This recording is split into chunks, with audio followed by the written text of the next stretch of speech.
Welcome to another episode of the Neoliberal podcast. I'm Renaldo McKenzie, the host and creator and the president of the Neoliberal Corporation.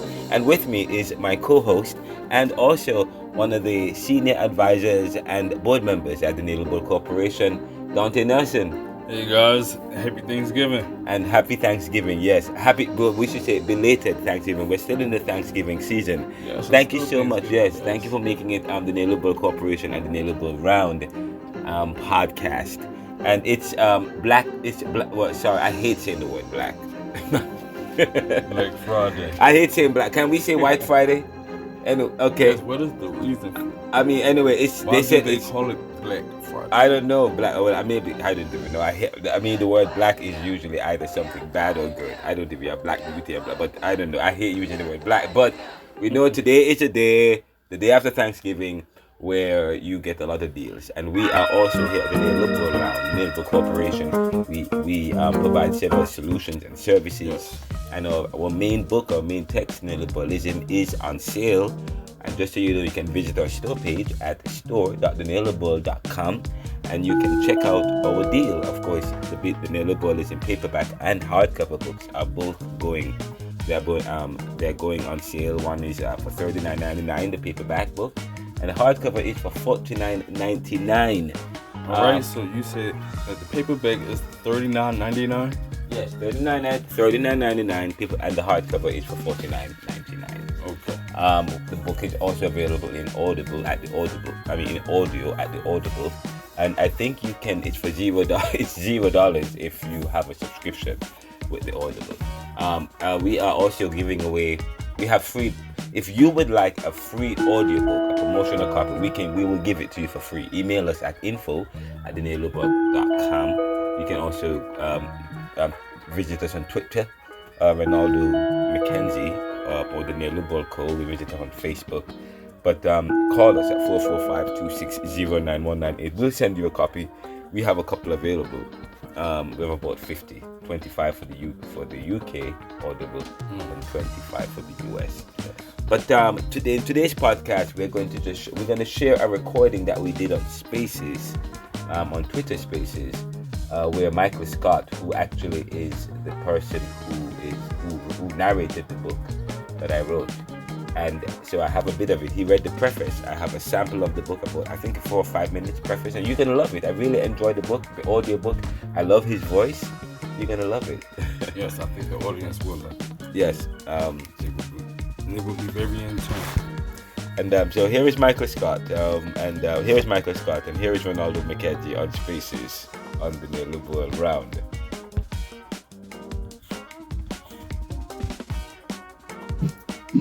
This is a sample of my book, Neoliberalism, Globalization, Income Inequality, Poverty and Resistance. Here is Michael Scott reading the preface of the book via the Audible. This is Audible. Neoliberalism, Globalization, Income Inequality, Poverty and Resistance. Written by Reverend Renaldo C. McKenzie. Narrated by Michael Scott.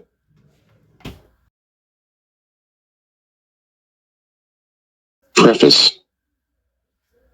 When we hear of Jamaica or the Caribbean, we think of beautiful islands of paradise with sun, sea, and sand, reggae music, cannabis, and Irie people like Usain Bolt, people who are living out their best dreams, desires, and lives. But this book analyzes this motif given the historical and current economic and political situation in Jamaica and the Caribbean and the global South.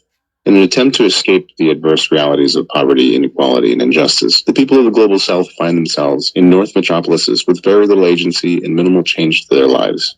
In fact, except for the use of cleaning neoliberal waste, the immigrant is usually portrayed as an alien with 3 heads and big sharp teeth, seeking to steal and destroy the profit and disrupt society. As such, we will discuss Black, Brown, and Pan-African struggles for economic prosperity, justice, and freedom, and consider efforts, abilities, or inabilities to chart their own futures since decolonization and realize real political independence and economic prosperity.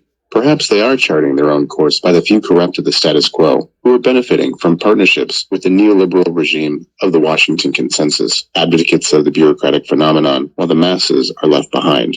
John Williamson, the inventor of the term Washington Consensus, believes the term has two quite different meanings. First is the meaning he gave the term, which involved consensus around a set of 10 policy reforms, which he believed were widely accepted as beneficial by economists. In the original formulation, they were 1. Fiscal discipline, 2. A reduction of public expenditure priorities toward fields offering both high economic returns and the potential to improve income distribution, such as primary healthcare, primary education, and infrastructure.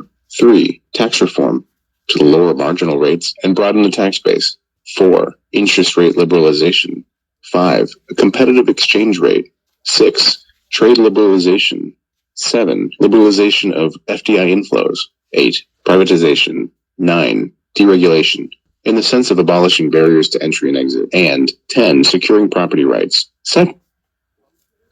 Process of neoliberalizing, or the process of structural adjustment that the Caribbean had to go through. As outlined and detailed in Neoliberalism, Globalization, Income Inequality, Poverty and Resistance. And of course, this is the audio book read by Michael Scott. If you are just joining us, you are listening to the audio recording of my book, which is via the Audible, narrated by Michael Scott. This is Audible. Earlier you asked me a question while I was playing the recording of the book. What was it that you had asked me? Yeah, you did ask me about what consensus was. About 10 policy reforms. Yeah, the consensus around 10 policy reforms. And I'm saying that the Caribbean, the agreement was that if the Caribbean, the global South countries who just became independent, many of them became independent or becoming independent, if they were to plug themselves into, the consensus with that, for them to become part of the global economy, they would need to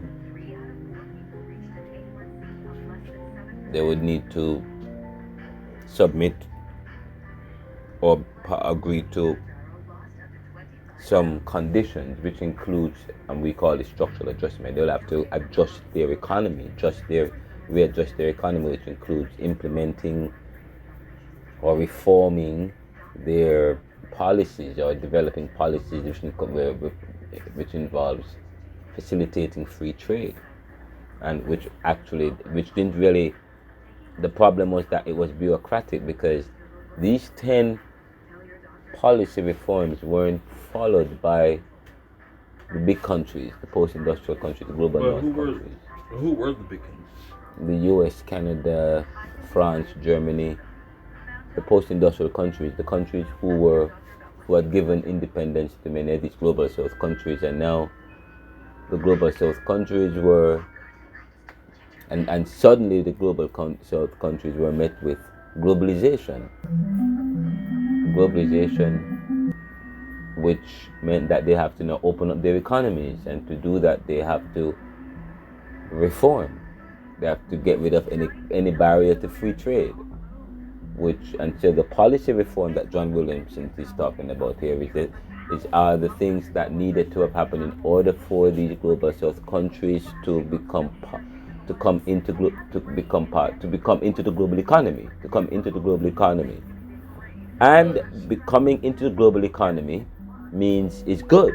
That was the idea, because it means that you'll be now part of, you get part of the benefits of globalization. Means you'll be able to export, benefit from trade, benefit from partnership with other countries. Say for example, you develop specialization, and your specialization will allow you to export and to gain foreign exchange from that, which is supposed to translate in the economy. But that never happened. That's not what happened. What happened is that many of these countries open up their economies, and they are new fledgling countries just coming into the global economy. They are weaker economies, vulnerable, and many of them, they could not compete because these other countries, big countries, were also producing some of the very goods that they were producing, and so it ultimately killed their economy because they couldn't compete. And they were doing, and these reforms, these conditions that they developed, these 10 policy reforms that the agreement was that these 10 policy reforms were supposed to help to develop these economies. We're supposed to help to bring these economies in, bring economic gain. Of course, W. Rostow talk about it. Was talking about it. All these, that was the classical economies. They all agree, but it was I believe it was a strategy. It was bureaucratic because, fine, yeah, maybe it was the agreement that if these countries practice trade liberalization and liberalization of foreign direct inflows and privatization and deregulation, if all countries across the board was practicing, maybe it would have been fair. But the fact is, these countries, these global north countries, these post-industrial countries, who were already developing and were already wealthy, okay, create these policies that all these countries were supposed to sign to, which and they were already at an advantage. And because they were ultimately at an advantage, all it did was to create an opportunity for them to impose and to penetrate these global south countries. Because if okay, that's all it did. That would have expanded the growth within the industrial. And the worst, and to add insult to injury, these post-industrial countries weren't doing anything. Were not practicing what they were preaching. They were not doing what they had established were the 10 policy reforms, or the reforms that the policies that were supposed to help to facilitate globalization and free trade and so on. They weren't doing it. They created it, but the expectation was that no, the global south countries will continue to do that, because if everybody was doing it, then it would be more competition. More competition means less profits.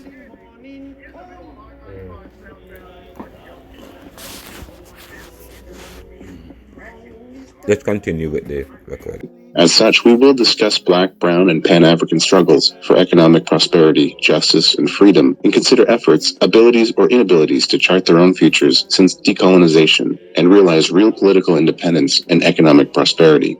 Perhaps they are charting their own course by the few corrupt of the status quo, who are benefiting from partnerships with the neoliberal regime of the Washington Consensus, advocates of the bureaucratic phenomenon, while the masses are left behind. John Williamson, the inventor of the term Washington Consensus, believes the term has two quite different meanings. First is the meaning he gave the term, which involved consensus around a set of 10 policy reforms, which he believed were widely accepted as beneficial by economists. In the original formulation, they were 1. Fiscal discipline, 2. A reduction of public expenditure priorities toward fields offering both high economic returns and the potential to improve income distribution, such as primary healthcare, primary education, and infrastructure. 3. Tax reform to lower marginal rates and broaden the tax base. 4. Interest rate liberalization. 5. A competitive exchange rate. 6. Trade liberalization. 7. Liberalization of FDI inflows. 8. Privatization. 9. Deregulation, in the sense of abolishing barriers to entry and exit. And 10. Securing property rights. Second is the meaning the term has acquired.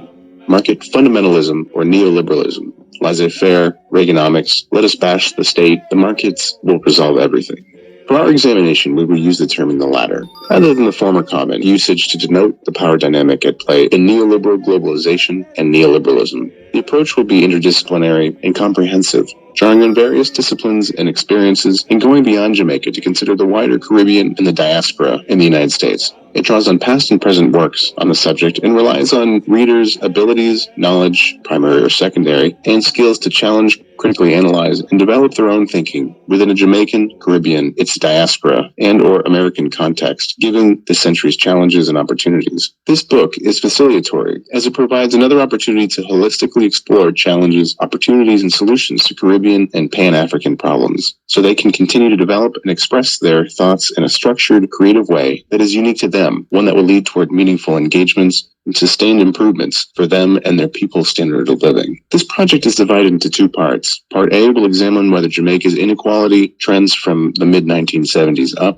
to the beginning of the 21st century were a consequence of the structural adjustment policies stipulated by the neoliberal technocrats of the Washington Consensus in Jamaica. The study does not only concern itself with Jamaica, but Jamaica provides a case and a context within which to engage the subject matter. We will attempt to do so by tracing the impact of structural adjustment on Jamaica's economy and the relationship to this on income inequality and poverty in Jamaica from 1960s to 2008 with updated 2020 figures. We will argue that given the premise, Jamaica presents a unique cause and effect scenario that continues to question the veracity and validity of the premise that neoliberalism is the sine qua non of development. We will explore and compare Jamaica with other Caribbean contexts and consider situations that are similar to these contexts in the diaspora of the United States, whose people in the inner cities are also reeling from the effects of neoliberal globalization. For consideration of this study, which began in 2010, I must admit that I am biased by my own experiences as a post-colonial man living in a post-industrial country or superpower, the USA. What voice do I have,